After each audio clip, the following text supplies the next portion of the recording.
नमस्कार, आप देखना शुरू कर चुके हैं हमारा खास प्रोग्राम एंकर्स रिपोर्ट। और एंकर्स रिपोर्ट के माध्यम से हम उस हर एक मुद्दे को आप तक लेकर आते हैं जिस पर बातचीत करना जरूरी होता है। और बातचीत आज करेंगे हम संसद के शीतकालीन सत्र की। जहां संसद का शीतकालीन सत्र चल रहा है लेकिन चलने नहीं दिया जा रहा है। एक तरफ सत्ता पक्ष है तो दूसरी तरफ विपक्ष है। सत्ता पक्ष जहां अब खुद यहां पर अब बड़ा हंगामा करते हुए नजर आ रहा है, तो वहीं विपक्ष लगातार अडानी के मुद्दे को लेकर पीएम मोदी को उनके साथ जोड़ता है और लगातार हंगामा करके सदन की कार्रवाई को स्थगित कराता है। लेकिन अब सत्ता पक्ष ने भी यहां सोरोस का एक मुद्दा उठाया है, जिससे कि अब विपक्ष को भी यहां थोड़ी सी मिर्च तो लगी है। अब आखिर ये सोरोस का मुद्दा क्या है और पीएम मोदी और अडानी का मुद्दा अब किस तरह से गंभीर होता जा रहा है, आइए आपको समझाते हैं एंकर्स रिपोर्ट के माध्यम से। कांग्रेस और बीजेपी के बीच इन दिनों वार पलटवार का सिलसिला जारी है और दोनों ही पार्टियां एक दूसरे के लिए इस बीच अपने हक के लिए और अपनी इमेज के लिए और कहे कि अपने मुद्दों को लेकर लड़ती हुई नजर आ रही है। और सदन में इसको लेकर जंगर हंगामा भी इस बीच हो रहा है। सहयोगी दलों की राजनीति हुई खराब, आरोप प्रत्यारोप की सियासी गर्मी बढ़ी। जहां एक तरफ बीजेपी पर अडानी को बचाने का आरोप लगाया गया है, पीएम मोदी और अडानी को एक साथ बताया जा रहा है, तो वहीं राहुल गांधी को देशद्रोही बताया जा रहा है। और ये दोनों ही पार्टियां अकेले नहीं खड़ी है। कांग्रेस पार्टी हर मर्यादा को तोड़ रहे हैं और उसी के साथ किसके इशारा पर ये चल रहे हैं, जॉर्ज सोरोस के इशारा पर चल रहे हैं। ये लिंक भी अभी एकदम खुलासा हो गया, it has become very open. फिर भी वो अपने आप को और सारे देश में रिजेक्ट हो रहे हैं। वो थोड़ा कुछ 99 सीट आने के बाद इतने उनको उत्साह आ गया था, लेकिन हर जगह इनके व्यवहार के कारण सभी जगह जनता ने उनको रिजेक्ट कर रहे हैं और जिसके साथ जा रहे हैं उनको भी डुबा रहे हैं। बल्कि इनके पीछे इनके साथ देने के लिए इनके सहयोगी दल तो है, वहीं कुछ लोग इनकी आपसी बहस में भी अपना फायदा ढूंढ रहे हैं। कांग्रेस गौतम अडानी मामले पर सरकार को घेरने की कोशिश कर रही थी, लेकिन जॉर्ज सोरोस मामले में उलझ कर रह गई है। भारतीय जनता पार्टी ने कांग्रेस नेतृत्व पर इस मामले को यहां पर हमला करने का जरिया बना लिया है, जिसके चलते यहां पर सदन की कार्रवाई बाधित हो रही है। पीएम मोदी अडानी के रिश्तों पर सवाल, भाजपा का कांग्रेस पर वार, सोरोस के बहाने निशाना साधा। गौतम अडानी को लेकर सरकार को घेरने की कोशिश में जुटी कांग्रेस अब जॉर्ज सोरोस के मसले पर उलझ गई है। भाजपा ने जॉर्ज सोरोस के बहाने कांग्रेस के शीर्ष नेतृत्व को कटघरे में खड़ा कर दिया है। ये एक मुद्दा है, वो जॉर्ज सोरोस मुद्दा अडानी के मुद्दे से ध्यान हटाने के लिए लाया गया है। अडानी का मुद्दा है, किसानों का मुद्दा। किसान के मुद्दे तो खुद चेयरमैन साहब ने उठाया, हम उठा रहे हैं। पर देखिए अजीब सी बात है, 3-4 दिन पहले खुद चेयरमैन साहब ने किसान की दर्द, किसान की पीड़ा को उठाया है और कहा है एमएसपी पर आप क्या कर रहे हैं, ऋण माफी पर क्या आप कर, आपकी क्या मानसिकता है, आपकी क्या रणनीति है, आपकी क्या नीति है। हमारे सवाल तो वाइस प्रेसिडेंट के सवाल है, चेयरमैन साहब के सवाल है। इस कारण बीते 2 दिनों से संसद की कार्रवाई भी बाधित हो रही है। कांग्रेस को यह समझ ही नहीं आ रहा है कि आखिर वह इस मुद्दे से कैसे निपटे। संसद के अंदर कई मामलों को लेकर जमकर हंगामा हो रहा है। एक बार फिर से विपक्ष के हंगामे के चलते संसद की कार्रवाई स्थगित करनी पड़ी, यानी कि यह शीतकाल सत्र विपक्ष के हंगामे की भेंट चलता जा रहा है। विपक्ष अडानी, मणिपुर, संबल समेत तमाम मुद्दों को लेकर सरकार पर चर्चा के लिए दबाव बनाने में लगा हुआ है। लेकिन अब इन सब के बीच सरकार के पास भी एक बहुत बड़ा मुद्दा मिल गया। सरकार जॉर्ज सोरोस को लेकर कांग्रेस को घेरने में लगी है। उनका कहना है कि कांग्रेस बताए कि इस संस्था से क्या संबंध है कांग्रेस के नेताओं के। साथ ही बीजेपी ने यह भी संसद में आरोप लगाया कि जो देश को अस्थिर करने की कोशिश कर रहे हैं, कांग्रेस के नेता उससे संबंध रखते हैं। सोनिया गांधी और जॉर्ज सोरोस का कैसा रिश्ता, फंडिंग विवाद पर गरमाई राजनीति, क्या है भाजपा के आरोपों की सच्चाई। अमेरिकी कारोबारी जॉर्ज सोरोस के साथ सोनिया गांधी का रिश्ता जोड़ने पर कांग्रेस भड़क गई। इस मसले पर संसद में भी सोमवार को खूब हंगामा हुआ था और भाजपा सांसदों ने सवाल किया था कि आखिर देश के खिलाफ जो लोग हैं उनसे ही क्यों कांग्रेस का रिश्ता निकलता है। ये कोई विषय ही नहीं है। सोरोस फाउंडेशन कांग्रेस पार्टी का कोई रिश्ता नहीं। कि नहीं, एक चीज बेवजह का एक अफवाह, एक जो है फर्जी खबर चला के इन लोगों ने करके कर रहे हैं। असली चीज जो चर्चा मांगी जा रही है पहले दिन से, वो तो दी नहीं, या तो वो देते पहले चर्चा। रोज की भाषा यहाँ राहुल गांधी बोलते और राहुल गांधी की भाषा वहाँ सरोज बोलते, और वो फंडिंग करता, जो भारत विरोधी होता उसको फंडिंग करता। इस पर तो सोनिया गांधी को जवाब देना चाहिए, राहुल गांधी को जवाब देना चाहिए। ये टुकड़े टुकड़े गैंग के लोग देश को तोड़ने पर लगे हुए हैं और राहुल गांधी उसका नेतृत्व कर रहे हैं। भाजपा का आरोप था कि सोनिया गांधी के नेतृत्व वाले फाउंडेशन को जॉर्ज सोरोस से फंडिंग मिलती है, जो कश्मीर को अलग करना चाहता है। इस मसले पर बैकफुट पर दिख रही कांग्रेस भी अब आक्रामक हो गई है। तो राजनीतिक दलों के आपसी तकरार का खामियाजा देश को इस तरह भुगतना पड़ रहा है कि संसद में कोई ऐसे मुद्दे नहीं उठ रहे हैं जो जनता से जुड़े हों, और जो मुद्दे उनकी रोजाना जिंदगी से जुड़े हों उस पर बात नहीं हो पा रही है। राहुल गांधी लोकतंत्र में विश्वास नहीं रखते। सरकार बहस से बचने के बहाने ढूंढ रही है। केंद्रीय संसदीय कार्य मंत्री किरेन रिजिजू ने कहा है, चाहे कोई भी मुद्दा हो, हमें संसदीय कार्यवाही को बाधित नहीं करना चाहिए। समाजवादी पार्टी, टीएमसी और कांग्रेस के सांसदों समेत कई सांसद मेरे पास आए हैं। राज्यसभा में पूरी कांग्रेस पार्टी सदन में बहस और चर्चा चाहती है। केवल राहुल गांधी ही है जो संसदीय कार्यवाही में हिस्सा नहीं लेना चाहते। शायद राहुल गांधी संसदीय लोकतंत्र में विश्वास नहीं रखते, लेकिन बाकी सभी सांसद सदन में बहस और चर्चा में बहुत रुचि रखते हैं। मैं मानता हूं कि कुछ मुद्दे ऐसे होते हैं जो राजनीतिक दृष्टि से हम नहीं देखना चाहिए।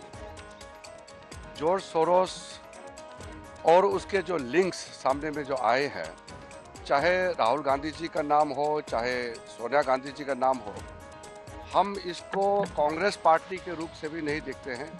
कोई भी भारतीय अगर विदेशी ताकतों के साथ जो भारत विरोधी है उनसे लिंक होते हैं और भारत का खिलाफ काम करते हैं तो गंभीरता से लेना चाहिए। हम इसको पार्टीबाजी के रूप से नहीं देखते हैं। तो वही कांग्रेस सांसद प्रियंका गांधी वाड्रा ने इसका जवाब दिया और पूरा मामला सरकार पर ही डाल दिया। प्रियंका गांधी ने कहा है कि हम रोज कोशिश कर रहे हैं, लेकिन सरकार चर्चा नहीं चाहते। किसी न किसी बहाने वो कार्रवाई स्थगित करना चाहते हैं, लेकिन किसी वजह से सरकार नहीं चाहती। हम जो प्रदर्शन कर रहे हैं वो बाहर करते हैं, हमने काम करके अंदर जा रहे हैं। रोज हम कोशिश करते हैं, लेकिन वो नहीं चाहते, चर्चा नहीं चाहते, तो किसी न किसी बहाने अध्ययन करा रहे हैं। कांग्रेस सांसद गौरव गोगोई ने भी सदन की कार्रवाई स्थगित होने पर अपनी बात रखी है और कहा है कि संसद में उन्हें बोलने का मौका ही नहीं दिया जा रहा है और सरकार चर्चा ही नहीं करना चाहती। देखिए, अब दोनों सदनों में देख रहे हैं कि सत्ता पक्ष एक सुनिश्चित तरीके से सदन की कार्रवाई को स्थगित करवा रहा है। दोनों सदनों में वही रणनीति। अब तो पिछले हफ्ते के जो बृहस्पतिवार था, उसी दिन आखिरी दिन था जब विपक्ष अपनी बात लोकसभा या राज्यसभा में दर्ज कर पाया है। लोकसभा में तो पिछले हफ्ते के बृहस्पतिवार के बाद हमें तो बोलने का अवसर भी नहीं मिला और वहीं पे सत्ता पक्ष के लोग अपने आरोप लगा ही जा रहे हैं। तो कहीं ना कहीं एक सुनिश्चित रूप से सदन को स्थगित करने का, सदन को बंद करने का, चर्चा न हो, कोई महत्वपूर्ण विषय न उठे, इस प्रकार की रणनीति सरकार की है। विपक्ष हर तरफ से स्थगित हो रही संसद का आरोप सरकार पर लगा रहा है और खुद को सुरक्षित करने की इस बीच कोशिश कर रहा है। जहां एक तरफ विपक्ष सरकार को घेरने का कोई मौका और कोई कसर नहीं छोड़ रहा है, वहीं दूसरी तरफ अगर बात सरकार की करें तो सत्ता पक्ष विपक्ष के सवालों के जवाब देने में लगातार डटी हुई है और जवाब दे रही है और इसी तरह के आरोप प्रत्यारोप का ये दौर जारी है। लेकिन सवाल ये है कि सत्ता पक्ष और विपक्ष के बीच, आरोप प्रत्यारोप के बीच जो संसद स्थगित हो रहा है, इसमें नुकसान किसका हो रहा है? संसद में बहस की जगह हंगामा। लोकसभा का प्रश्नकाल फिर हुआ प्रभावित। सिर्फ हंगामा, मुद्दों पर चर्चा नहीं। मध्य प्रदेश भाजपा प्रमुख वीडी शर्मा ने कहा, संसद सत्र के दौरान देखा गया है कि विपक्ष किसी तरह अपनी भूमिका निभा रहा है। एक नकारात्मक राजनीति का दौर है। विपक्ष ना तो मुद्दों पर चर्चा करता है और ना ही संसद में हंगामा करने के अलावा उनके पास कोई और काम है। हम अपने राज्य के मुद्दे उठाने के लिए चुने गए हैं, लेकिन ऐसा नहीं हो रहा है। नहीं, देखिए, संसद सत्र के दौरान तो आप सबने देखा है कि किस प्रकार से विपक्ष भूमिका निभा रहा है। एक नकारात्मक राजनीति का दौर, विपक्ष संसद को न मुद्दों पर चर्चा करता है, न किसी प्रकार से संसद में सिवाय हंगामे के और कोई काम उनके पास बचा नहीं है। इसलिए संसद में लगातार गतिरोध करने का जो प्रयास है, मुझे ऐसा लगता है कि किसी भी सांसद को अच्छा नहीं लगेगा, क्योंकि हम अगर चुन करके आए हैं तो इसके लिए आए हैं कि इस पर चर्चा हो। हमारे क्षेत्र की चर्चा भी हमें करनी है तो हम वो नहीं कर सकते। तो ऐसा एक नहीं, हर राज्य के सांसद पूरे देश भर के इस बात को लेकर के कहीं न कहीं उनके मन के अंदर है कि संसद में सार्थक चर्चाएं हों, जिस बात के लिए देश भी देखता है, दुनिया देखती है, लेकिन विपक्ष नकारात्मक भूमिका निभा रहा है। लोकसभा में मंगलवार को हंगामे के चलते बेहद अहम प्रश्नकाल की कार्रवाई एक बार फिर धुल गई। लोकसभा की कार्रवाई शुरू होते ही स्पीकर ओम बिरला ने संसद परिसर में यहां पोस्टरों के साथ किए जा रहे विपक्ष के प्रदर्शन पर ऐतराज जताया। एक सवाल जो कुछ दिन पहले उठा, वो कांग्रेस पार्टी पर बहुत बड़ा प्रश्न चिन्ह खड़ा करता है। ये रिश्ता क्या कहलाता है? ये जो फंडिंग करने वाले, भारत के लोकतंत्र को कमजोर करने वाले, और ये वो लोगों के साथ रिश्ता है जो इस लोकतंत्र का संविधान जिन्होंने लिखा, उनको सत्ता में हराने का जिन्होंने काम किया, सत्ता से बाहर निकालने का काम किया, बी.आर. अम्बेडकर जी को। और एक कांग्रेस पार्टी पर एक सवाल खड़ा होता है कि विदेशी फंडिंग पर आज जवाब क्यों नहीं दे पा रहे। ये विदेशी ताकतों के साथ ऐसी कौन सी मजबूरी इन राजनीतिक दलों की है कि सदन नहीं चलने देना, 140 करोड़ भारतीयों से जुड़े हुए विषयों को नहीं उठाना और कोई ना कोई बहाना बनाकर सदन की कार्रवाई को रुकवाना। ये विपक्ष आज कटघरे में खड़ा हो गया है कि ये लोकतंत्र को क्यों कमजोर कर रहा है और सदन की कार्रवाई क्यों नहीं चलने दे रहा। कमाल हो गया, सत्ता पक्ष, सरकारी पक्ष जो है सदन स्थगित करा रहा था। अभी तक तो विपक्ष गालियां देते थे कि वो नहीं सदन चलने दे रहे, आज खुद ही हल्ला कर रहे हैं, नारेबाजी कर रहे हैं, सब कर रहे हैं। और एक फर्जी विषय पे, वो कोई विषय ही नहीं, किसी के पास कोई प्रमाण नहीं, कुछ नहीं, एक गलत विषय को लेके हल्ला कर रहे हैं। और जो असली विषय विपक्ष ने उठाए, उन पर किसी पे जवाब नहीं।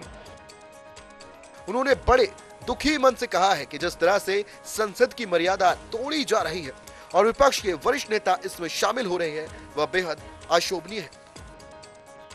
कांग्रेस का भाजपा पर अडानी मुद्दा और भाजपा का कांग्रेस पर सोरस मुद्दा यहाँ पर चर्चा में चल रहा है। हालांकि इसका फायदा कोई और उठाने की कोशिश कर रहा है।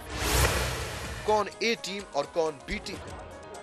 भारतीय जनता पार्टी की गलत नीतियों का विधानसभा से लेकर और लोकसभा लगातार सरकार को घेरने में लगा हुआ है।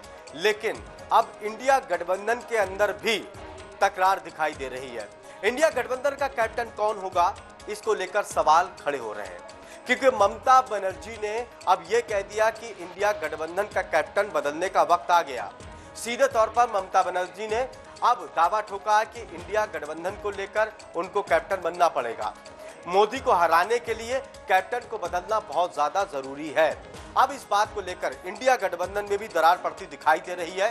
इंडिया गठबंधन के कई दल ऐसे हैं जो ममता बनर्जी के पक्ष में दिखाई दे रहे हैं, यानी कि इंडिया गठबंधन में भी अब अविश्वास दिखाई दे रहा है। क्या टूटेगा इंडिया गठबंधन? क्या नेतृत्व बदलने से बदलेंगे समीकरण? ममता बनर्जी और उनकी पार्टी ने राहुल गांधी के खिलाफ खुल्लम खुल्ला मोर्चा खोल दिया है। दावा यही है कि अब इंडिया गठबंधन का कप्तान बदलने का वक्त आ गया है। राहुल गांधी की कैप्टनसी में इंडिया गठबंधन के लिए टीम मोदी को हराना असंभव होगा। ये कोई विषय ही नहीं है। सोरस फाउंडेशन कांग्रेस पार्टी का कोई रिश्ता नहीं। ये नई एक चीज बेवजह का एक अफवाह है, एक जो है फर्जी खबर चला के इन लोगों ने करके कर रहे हैं। असली चीज जो चर्चा मांगी जा रही है पहले दिन से, वो तो दी नहीं। या तो वो देते पहले चर्चा, पहले दिन से जो नोटिस लगाए थे विपक्ष ने, और फिर सत्ता पक्ष स्थगित करा रहा। एक फर्जी मामले पे सत्ता पक्ष सदन नहीं चलने दे रहा। सोचो, संसद जो है भाजपा नहीं चलने दे रही और फिर दूसरों को कहते हो कि विपक्ष नहीं चलने देता। इससे बड़ा कोई मजाक ही होता, उसको फंडिंग करता। इस पर तो सोनिया गांधी को जवाब देना चाहिए, राहुल गांधी को जवाब देना चाहिए। ये टुकड़े टुकड़े गैंग के लोग देश को तोड़ने पर लगे हुए हैं और राहुल गांधी उसका नेतृत्व कर रहे हैं। टीएमसी की मांग है कि ममता बनर्जी को इंडिया गठबंधन का कैप्टन बनाया जाए। ममता बनर्जी की दावेदारी के बाद इंडिया गठबंधन पूरी तरह बटा हुआ है नजर आ रहा है। इंडिया गठबंधन के ज्यादातर खिलाड़ी कैप्टन बदलने के पक्ष में खड़े हुए नजर आ रहे हैं। इन सभी मुद्दों के परे सांसदों का ये भी कहना है कि बात संविधान पर होनी चाहिए और मौलिक अधिकार पर होनी चाहिए जो जनता से जुड़े हैं, और मुद्दे से भटकाना सही नहीं है। संविधान में मौलिक अधिकारों पर चर्चा की मांग। रामगोपाल यादव ने उठाए मौलिक अधिकारों के सवाल। सपा सांसद रामगोपाल यादव का कहना है कि संविधान में किस बात पर चर्चा हो रही है, जबकि चर्चा तो मौलिक अधिकारों पर होनी चाहिए। किस तरीके से मौलिक अधिकारों का हनन हो रहा है, इस बात पर चर्चा होनी चाहिए। संविधान की आत्मा मौलिक अधिकार है और बिना मौलिक अधिकारों के संविधान कुछ नहीं है। मौलिक अधिकारों पर चर्चा होनी चाहिए। तो वही रामगोपाल यादव का ये सीधे तौर पर कहना है कि मौलिक अधिकारों पर तो चर्चा होनी ही चाहिए। कांग्रेस बीजेपी को लेकर, अडानी मुद्दों को लेकर लगातार घेरते हुए नजर आ रही है और कोई कसर नहीं छोड़ रही है सरकार को घेरने का विपक्ष लगातार। और वहीं कभी बात करें तो टी शर्ट के जरिए, तो कभी विपक्ष टी शर्ट के जरिए, तो कभी कभी उस टी शर्ट के साथ साथ मुखौटों के जरिए, अनेकों मुखौटों के जरिए कांग्रेस एक तरह से और पूरी तरह से विपक्ष सरकार को घेरते हुए नजर आ रही है। और इसी के बीच ये कोशिश क्या बयान कर रही है, ये देखना बड़ा महत्वपूर्ण है। किरेन रिजिजू का कांग्रेस पर हमला। राहुल गांधी को समझाने की जरूरत। संसद में विपक्ष के मुखौटे को लेकर किरेन रिजिजू ने कहा है कि राहुल गांधी को समझाने की जरूरत है। हमारे पास बिल पास कराने के लिए जरूरी संख्या है। कांग्रेस को सदन की गरिमा का ख्याल रखना चाहिए और चर्चा में हिस्सा लेना चाहिए। वहीं अडानी के मसले पर कांग्रेस के प्रदर्शन पर भी मंत्री ने सवाल उठाया। किरेन रिजिजू ने कहा कि अमेरिकी अदालत के मामलों को लेकर यहां तमाशा करने से क्या फायदा होगा। राज्यसभा में तो सभी दलों के सांसद चाहते हैं कि सदन चले। हमसे सपा, कांग्रेस, टीएमसी समेत कई दलों के सांसद मिले हैं और बोले हैं कि सदन चलना चाहिए। हम हाउस चलाना चाहते हैं, अच्छी तरह से हाउस चले, हम बिल्स भी पास करेंगे, कई मुद्दे उठाना चाहते हैं, लेकिन कुछ ऐसा मुद्दे आते हैं तो उसको हम लोग सदन में नियम के तहत उठा सकते हैं। हमने कांग्रेस पार्टी को भी कहा है और बाकी जितने पार्टियां हैं सबको भी कहा है कि संविधान पे चर्चा 13-14 को लोकसभा में होगा और 16-17 को संविधान पर चर्चा राज्यसभा में होगा। उसके लिए हम तैयार हैं और कांग्रेस पार्टी और अन्य दल भी तैयार रहे। संसद में अडानी, जॉर्ज सोरोस से सोनिया गांधी के लिंक जैसे मुद्दों पर जोरदार हंगामा जारी है। राहुल गांधी ने तो सोमवार को नरेंद्र मोदी और गौतम अडानी के मुखौटा लाए 2 सांसदों का मॉक इंटरव्यू भी लिया था। अडानी मुद्दे को लेकर जहां विपक्ष सरकार को घेरने की कोशिश कर रही है, तो वहीं बीजेपी ने जब जॉर्ज सोरोस का मुद्दा उठाया तो कांग्रेस ने इसको कवर करना शुरू कर दिया और कहा कि हम तो सिर्फ सवाल पूछ रहे हैं। अडानी मुद्दे पर विपक्ष ने सरकार को घेरा। बीजेपी के जॉर्ज सोरोस मुद्दे पर कांग्रेस की सफाई। कांग्रेस सांसद मणिकम टेगोर ने कहा है कि हम चाहते थे कि सरकार संसद में जनहित के मुद्दे पर चर्चा करे। जब हम संसद के बाहर अडानी मुद्दे पर विरोध कर रहे हैं तो सरकार क्यों घबरा रही है? हम ये धारणा कैसे बना सकते हैं कि पीएम मोदी ने भारत की संपत्ति अडानी को सौंप दी है? ये केवल हमारा सवाल है। भाजपा जॉर्ज सोरोस की इन काल्पनिक कहानियों के साथ संसद के सामान्य कामकाज को रोकने की कोशिश कर रही है। हम चाहते हैं कि संसद चले और संवैधानिक बहस हो। अब ऐसे में देखना ये होगा कि क्या बीजेपी और कांग्रेस के बीच की ये जंग कहां तक जाएगी। इस वजह से क्या संसद इसी तरह से रुकती रहेगी या इसका कोई समाधान निकलकर सामने आएगा? तो अभी आपने एंकर्स रिपोर्ट के माध्यम से जाना कि आखिर संसद के शीतकालीन सत्र के अंदर सत्ता पक्ष और विपक्ष की आखिर लड़ाई क्या है, किस वजह से एक दूसरे को घेरते हुए नजर आ रहे हैं। जहां सत्ता पक्ष के पास इस बीच सरोज का नया मुद्दा आया है और ये सरोज का मुद्दा भी आपने जाना कि आखिर है क्या, और इसके बीच विपक्ष भी अडानी और पीएम मोदी के कनेक्शन को लेकर लगातार सवाल खड़े कर रहा है। अब देखने वाली बात यह होगी कि आने वाले दिनों में सदन की कार्रवाई किस तरह से होती है, क्या इसी तरह से स्थगित करने का जो सिलसिला है वो इसी तरह से जारी रहेगा या फिर एक सुनवाई जो है वो इस शीतकालीन सत्र के अंदर देखने को मिल सकती है। फिलहाल आज खास कार्यक्रम एंकर्स रिपोर्ट में इतना ही। कल फिर लौटेंगे इसी वक्त एक और नए मुद्दे के साथ, एक और नई चर्चा के साथ। तब तक आप बनी रहिए हमारे साथ, देखते रहे TV 100। धन्यवाद।